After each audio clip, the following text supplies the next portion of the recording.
Minha arba'atun hurum. Ada 4 bulan yang disebut dengan bulan haram. Yang pertama Zulhijjah, yang kedua Zulqa'dah, Zulhijjah, Muharram, dan Rajab. Salasun mutawaliyatun. Ada 3 bulan yang berurut-urut. Ada 3 bulan yang tak terpisah. Itulah dia Zulqa'dah, Zulhijjah, dan insya Allah tak lama lagi kita akan masuk ke bulan Muharram. Sedangkan yang 1 bulan ini ma baina Jumada wa Sya'ban, terletak di antara bulan Jumadil Akhir dan bulan Sya'ban, yaitu disebut dengan bulan Rajab. Jadi pada bulan-bulan ini kita dianjurkan beramal. Amal yang paling afdal adalah melaksanakan puasa-puasa sunat.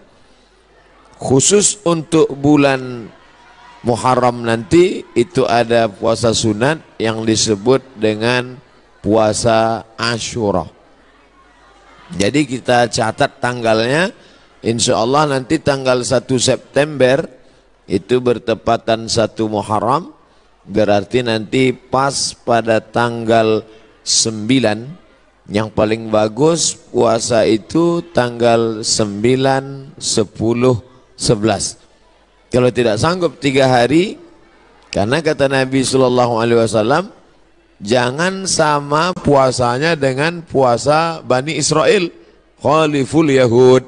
Bedakan puasa kamu dengan puasa orang Yahudi. Orang Yahudi itu puasanya cuma tanggal 10 saja. Maka supaya kita beda dengan Yahudi, puasa 9, 10, 11. Kalau tak sanggup 9, 10, 11, pilih 2 hari saja, 9, 10. Nah, ketika Nabi sampai ke kota Al-Madinah Al-Munawwarah, Nabi melihat orang-orang Yahudi di Madinah itu puasa. Di Madinah ada 3 orang Yahudi.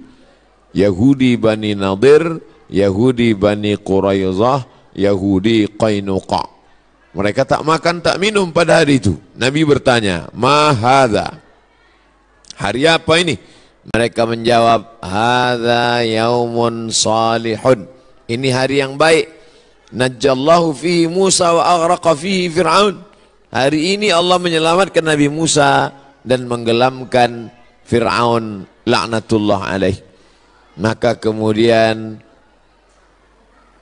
mereka bersyukur kepada Allah dengan melaksanakan puasa pada tanggal 10 karena Allah sudah menyelamatkan Musa alaihi salam dan menenggelamkan Fir'aun. Maka Nabi Muhammad SAW berkata, "Nahnu ahaqqu bi Musa minhum." Kami lebih berhak terhadap Nabi Musa daripada mereka.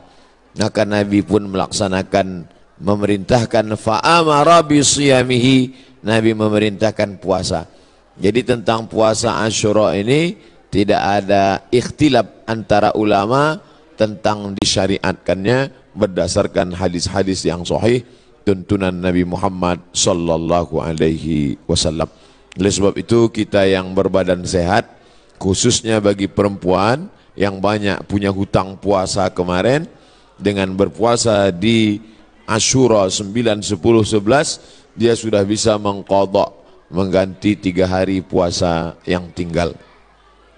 Karena perempuan yang kemarin tinggal puasanya di bulan Syawal, di bulan Muharram, di bulan Ramadan, itu bisa diganti bulan Syawal sebanyak 6 hari. Orang yang berpuasa 6 hari di bulan Syawal otomatis dapat pahala puasa sunat walaupun niatnya qadha. Begitu kata Imam Abu Zakaria Al-Ansari dari kalangan mazhab Syafi'i yang disebutkan dalam kitab Fatawa Al-Azhar oleh Syekh Atiyah Saqar. Niatnya niat qadha saja, tidak niat sunat. Karena kalau niat sunat, qadha tak dapat. Tapi kalau niat qadha, maka otomatis pahala puasa sunatnya dapat. Begitu juga dengan orang yang puasa Senin Kamis, niat qadha dia hari Senin, maka qadhanya lunas dan pahala Senin dapat. Niat qadha dia hari Kamis, pahala qadhanya dapat dan otomatis dapat pahala puasa sunat. Begitu juga dengan nanti 3 hari di bulan Asyura, di bulan Muharram itu 9, 10, 11 niatnya niat qada. Nawaitu sauma qada'in. Saya berniat puasa qada mengganti yang Ramadan tinggal kemarin. Apakah karena haid, maaf cakap, atau karena menyusukan anak, atau karena mengandung anak, atau karena baru melahirkan karena nifas, maka mesti diganti. Cara yang paling efektif adalah sekali dayung 2-3 pulau terlampaui. Walaupun ini masalah perempuan, tapi laki-laki mesti tahu, karena semua laki-laki punya istri, punya anak perempuan, punya kakak perempuan, punya adik perempuan. Inilah perlunya fiqhul mar'ah, fikih perempuan. Dengan melaksanakan puasa, badan sehat. Karena ternyata makanan yang kita makan itu banyak bakteri racun di dalamnya. Kenapa padi kita bisa tumbuh tak ada dimakan wereng? Karena ternyata disemprot dengan pestisida. Kenapa buah apel yang kita makan itu tidak berulat? Karena ternyata ulat tak mau memakan apel karena ada pestisida. Bahkan ikan asin yang kita makan pun itu kena formalin. Makanya tak dikerubungi lalat. Lalat pun tak mau. Kita aja yang mau makan ikan asin tuh. Oleh sebab itu orang yang pandai ditengoknya mana ikan asin yang tak dikerubungi lalat tak dia beli. Walaupun nampaknya segar. Begitu juga dengan ikan. Dulu kita tahu ikan cuma di es saja. Sekarang ikan disiram, direndam pakai formalin. Akhirnya kita memakan racun. Maka muncullah ada kanker darah, kanker tulang, kanker cancer kata orang barat. Tak ada obatnya sampai sekarang. Ternyata penyakit-penyakit ini bisa hilang dengan menerapkan namanya terapi fasting. Fasting artinya menahan makan. Orang barat tak tahu puasa. Mereka tetap makan buah, makan ringan, minum air putih. Tapi mereka tak makan dari pagi sampai siang sampai malam. Ternyata kalau kita tidak makan, maka badan kita memakan diri kita sendiri. Itulah racun-racun hilang di dalam badan kalau orang menerapkan terapi fasting tak makan ini selama 8 hari dalam sebulan. Subhanallah, Masya Allah, ini belum lahir Nabi, belum lahir lagi orang yang menemukan penyakit ini sudah diajarkan oleh Nabi Muhammad sallallahu alaihi wasallam. 8 hari tak makan dalam sebulan, Senin Kamis, Senin Kamis, Senin Kamis, dan Senin Kamis. Maka siapa yang melaksanakan puasa Senin Kamis, tapi yang lebih bagus lagi adalah lebih banyak daripada Senin Kamis. Karena kalau Senin Kamis cuma 8 saja, tapi yang lebih banyak daripada itu adalah 15 hari. Ahabbus saum ilallah saumi Daud. Puasa yang paling disukai Allah adalah puasa Nabi Daud alaihi salam. Yasumu yauman, puasa hari ini, makan besok. Puasa hari ini, makan besok. Adapun saya menyampaikan tentang puasa ini karena kebetulan kita di hari baik, bulan baik. Bukan berarti saya sedang puasa, tidak. Jadi jangan nanti ketika diajak makan, Ustadz itu cuma pandai ceramah aja itu. Buktinya dia makan juga. Ini pun ceramah ini tak terlalu lama. Karena tadi saya dapat kabar cepat sikit, kepiting ini udah mau lari gitu. Bapak Ibu yang dimuliakan Allah Subhanahu wa taala, oleh sebab itu nampaknya di masa akan datang tak bisa lagi kita ceramah dalam masjid, mesti dibuatkan pentas karena jamaah mengamuk-ngamuk. Ini kalau dipeturutkan betanggalan pintu-pintu masjid ini nanti lama-lama. Saya beberapa tablik akbar nih saya minta supaya di dalam masjid, karena kalau di keramaian ini dibuat pentas orang ramai tak semuanya senang, banyak juga yang takut nengok orang banyak. Nah, jadi saya minta ke panitia dalam masjid aja biar supaya tenang, lebih sejuk. Rupanya masyarakat tak bisa dibendung. Inilah buktinya, tengok melimpah ruah. Kasihan, di masa akan datang nanti panjang umur sehat badan kita buat di stadion lapangan sepak bola. Untuk hari ini sabar-sabarkan aja dulu. Jadi yang di luar menengok, tengok aja lah layar TV itu sama macam menonton TV One hari biasa. Nanti saya sampaikan, selesaikan dulu pesan-pesan ini. Setelah itu nanti saya jawab beberapa pertanyaan. Setelah itu kami pun akan langsung menuju airport karena saya akan berangkat pulang. Ini tausiah yang terakhir. Mudah-mudahan tausiah yang terakhir ini yang terbaik insyaallah. Jadi intinya pulang nanti Bapak Ibu sekalian, Bapak-bapak sampaikan pesan ke istrinya supaya mengganti puasa. Nanti kalau ada yang bertanya apa isi ceramah Ustaz Somad tadi, supaya kau ganti puasa. Karena suami disuruh Allah, ya ayyuhalladzina amanu, wahai para suami, qu anfusakum, jaga dirimu, wa ahlikum, istrimu, anakmu, nara, jaga dari api neraka, yaitu dengan melaksanakan puasa. Ibu-ibu, perempuan-perempuan banyak tahan makan, tahan minum. Apa nama programnya? Diet. Dia mau diet, kurus. Diet, tahan makan, tahan minum. Tapi orang diet tak dapat pahala. Tapi kalau orang puasa, dua-duanya dapat. Pahala dapat, qadha lunas, pahala sunat dapat, diet menyusul. Dengan syarat jangan diganti di waktu malam. Karena banyak juga mengqadha puasa di waktu siang, mengqadha makan di waktu malam. Nah, tak dapat apa-apa. Oleh sebab itu maka badan sehat, otak sehat, orang yang sedang melaksanakan puasa menanamkan takut kepada Allah Subhanahu wa taala. Takut menganiaya orang, takut menengok yang haram, takut membicarakan aib orang. Kalau sedang puasa Asyura itu nanti mana ada orang mau membicarakan aib orang lain? Ibu-ibu yang ditelepon kawannya cerita tentang tetangga, anak si fulan, istri si fulan, tak mau dia bicara. Jangan bicarakan aib orang lain, stop. Nanti malam baru kita bahas, kata dia. Haram, tak boleh.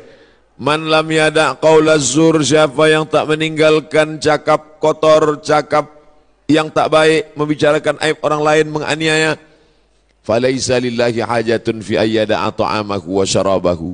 Tak ada gunanya dia tahan makannya, dia tahan minumnya kalau tidak menahan cakap kasar, aib, ghibah, namimah.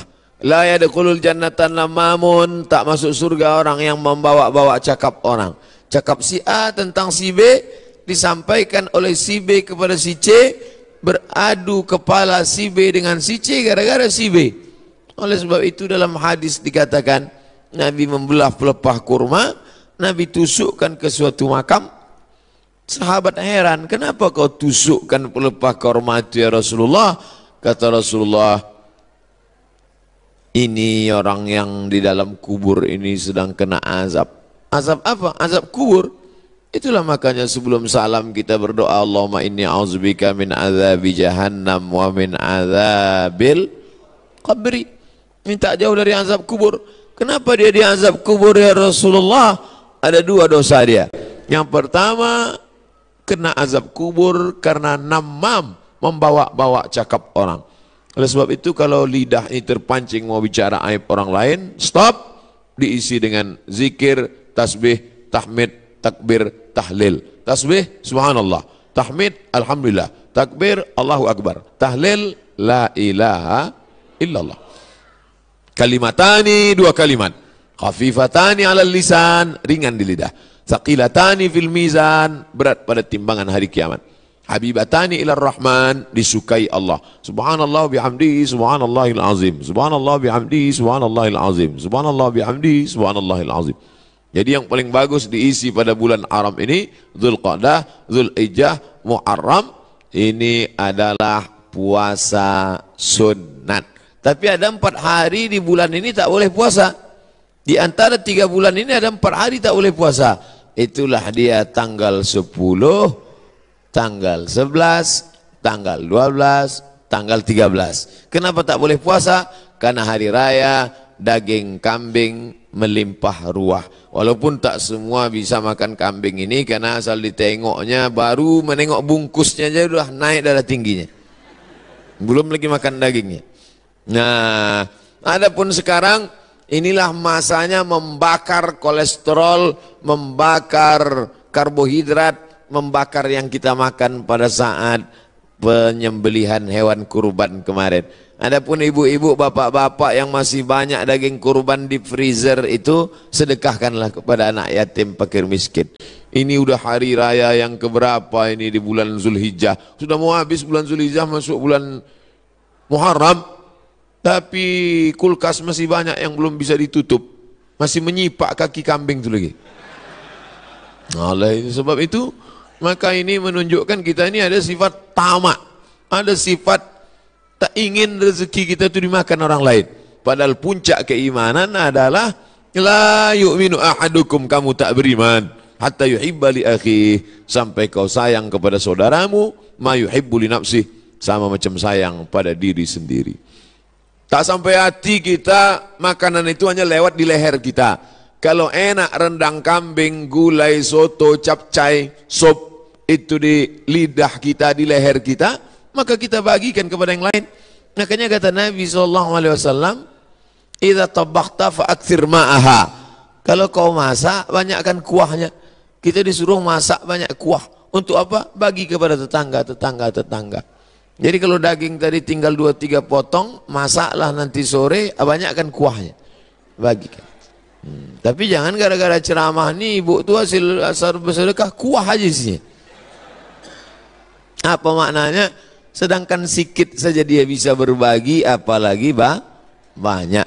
Oleh sebab itu maka dalam Islam, tapi masalah lapar ini tak bisa kita ceritakan.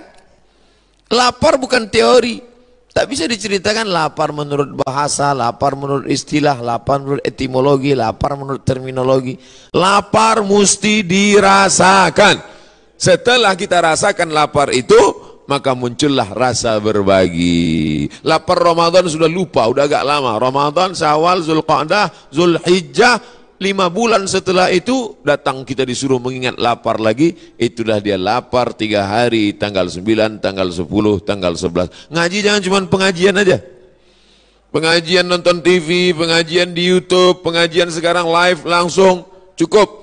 Jangan sekedar pengajian tapi langsung diamalkan. Pulang dari sini, ambil spidol, tengok mana kalender, tanggal 9, tanggal 10, tanggal 11, garis di bawah, puasa Asyura.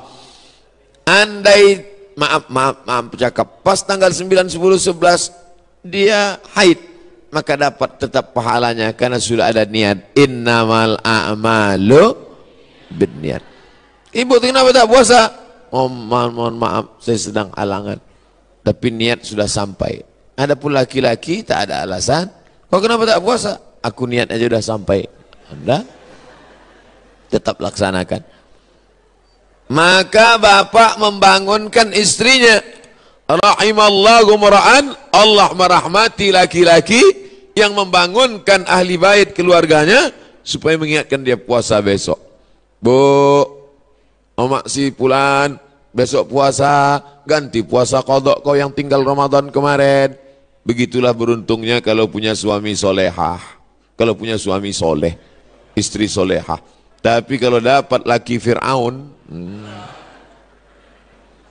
tak mau tahu dia, sholat kau sembahyang tidak sembahyang bukan urusanku, puasamu bukan urusanku. Padahal dalam Islam diajarkan kita ini mesti menjaga orang yang ada di sekitar kita, keluarga, tetangga, sahabat, kerabat. Wa anzir ashiratakal aqrabin. Berikanlah peringatan kepada keluarga-keluarga yang dekat. Ini penting sekali tentang masalah puasa ini.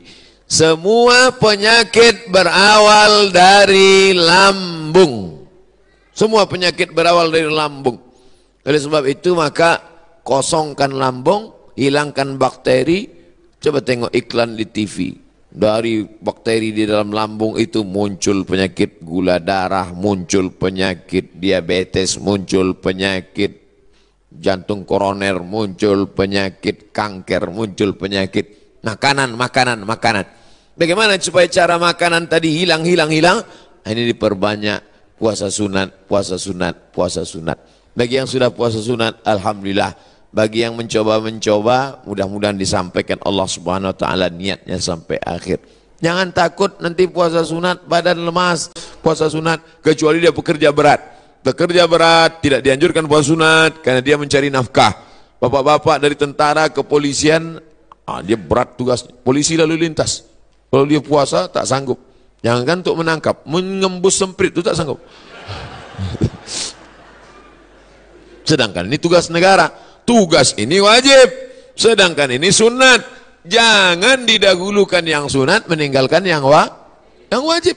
Pegawai kantor camat disuruh duduk, pelayan masyarakat dari pagi sampai sore duduk. Tidur pula di musola. Orang mau ngurus KTP, akte kelahiran, perpanjangan segala macam, mana pegawainya? Tidur di musola. Kenapa? Puasa sunat, makan haram. Karena dia digaji oleh negara, APBN, APBD untuk melayani masyarakat. Bekerja itu wajib, sedangkan puasa ini sunat. Ini kalau ada orang model begini, ini orangnya alim tapi jahil. Alim kok jahil? Semangat beribadahnya kuat, tapi tidak punya ilmu pengetahuan. La ilaha illallah. Tapi tengok pangkal ayatnya, fa'lam annahu la ilaha illallah. Apa makna fa'lam? Berilmu. La ilaha illallah penting, tapi ada ilmu tentang la ilaha illallah. Siapa itu Allah? Awaluddin ma'rifatullah. Perkara pertama dalam agama ini adalah mengenal Allah. Wujud, qidam, baqa, mukhalafatul hawadis, qiyamuhu binafsi, wahdaniyah, qudrat, iradat, ilmun, ayat, sama, basar, kalam. Kaji sifat 20 mengenal Allah subhanahu wa ta'ala. Akidah pokok pangkal yang pertama.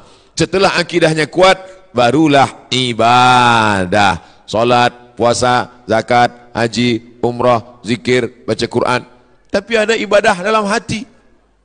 Salat nampak, Allahu Akbar. Haji paling nampak. Setahun lagi mau haji, kendurinya dari sekarang. Sudah balik haji, pakai sorban, pakai jubah, ditulis pula di pangkal nama, haji. Kalau tak ditulis pakai spidol, tak mau datang undangan. Tapi ada ibadah dalam hati tak nampak. Apa dia? Ridha. Apa dia? Qanaah. Apa dia? Sabar. Mana nampak orang ridha? Ridha itu artinya menerima ketetapan Allah subhanahu wa ta'ala. Termasuklah ibu-ibu yang di luar ini semuanya adalah orang-orang yang ridha. Tak nampak ustaz tu tak apa-apalah. Suaranya pun jadilah. Adapun tadi yang sempat unjuk rasa itu sekarang udah agak ridho sedikit.